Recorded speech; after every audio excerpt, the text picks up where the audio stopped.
k'ibiyaga binini vya Afrika.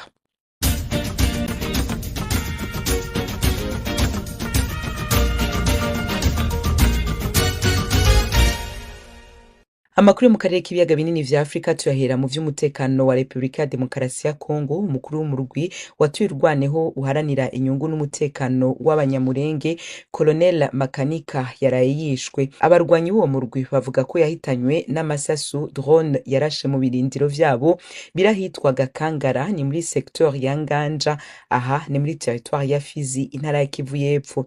Abaguye muri ico gitero bose hamwe ni batandatu, barimwo rero Colonel Michel Rukunda Makanika.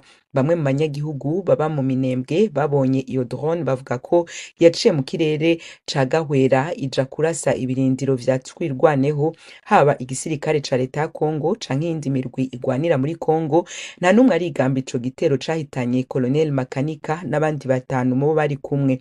Uyu yarwanira Twirwaneho mu kwita ku mutekano n'ubusugire bw'abanyamurenge bakunda kubangamirwa n'abarwanyi ba Mai Mai. Colonel Michel Rukunda Makanika muribuka ko yahoze ari umusirikare mu gisirikare ca leta ya Kongo FARDC kugera muri 2020 igihe yitandukanya na leta. Uyu muyobozi wa Twirwaneho yishwe mu gihe abarwanyi ba M23 babandanya gufata ibice bitandukanye vyo mu ntara ya Kivu y'Epfo. Inyuma yo gufata Bukavu mu mpera z'indwi heze, M23 yigaruriye kandi centre y'ubucuruzi ya Kamanyora ku munsi wa kabiri. Tukivuga ku vya Kongo, igisagara ca Uvira kiri mu buseruko bw'ico gihugu kiramaze imisi cumvikanamwo urwamo rw'amasaso n'ububisha butandukanye. Ibindi kuno nkuru na mugenzi wacu Fidel Nyongabo.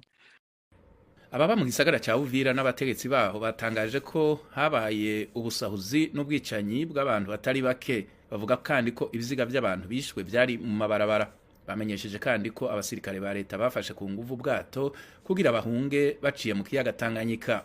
Bongeye bavuga ko abanyororo bari mu ibohero ryo muri ico gisagara batorotse. Abagwanya ubutegetsi bwa Kongo bo mu mugwi M23 bateye bagana igisagara ca Sange kiri hagati ya Kamanyora na Uvira inyuma yuko bigaruriye igisagara ca Bukavu mu mpera z'indwi irangiye. Bari bigaruriye igisagara ca Kamanyora kuri uyu wa kabiri w'indwi. Amakuru atangazwa avuga kandi ko abanyagihugu bo mu gisagara ca Uvira batekewe n'ubwoba. Umwe mu bategetsi bo mu gisagara ca Uvira atashatse ko izina ryiwe rimenyekana yavuze ko abantu bariko baricwa mu gihe ubusahuzi bukogwa na bamwe mu bagize FARDC na Wazalendo. Fidel, ico kibazo c'umutekano muke wiriwe muri Uvira ejo, mugenzi wacu Tim Ishimwe yakivuganye ko na Boss Muyoboke, umwe mu bayobozi b'ishamwe ryitwa Shikama rivugira abanyamurenge ari muri Uvira. Umutekano umeze nabi cyane, dufite umutekano mubi nubwo tugizemo iminsi cyane, ariko wabaye mubi cyane uhereye ku munsi wa gatanu. Niwo munsi guverinoma ya Sud Kivu cyangwa se ya province ya Sud Kivu yatangiye kutugeraho hano bahunga. Uwo munsi batwiciye n'umusore wacu, umusore witwa Nzayiramya Fidel. Ugwera uwo munsi umutekano wacu wakomeje kuba mubi cyane kugeza umunsi w'igitondo.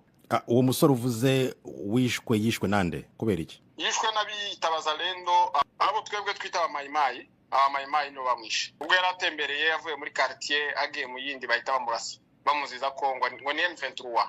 Mwabwiwe n'iki ko ari bo bamurashe?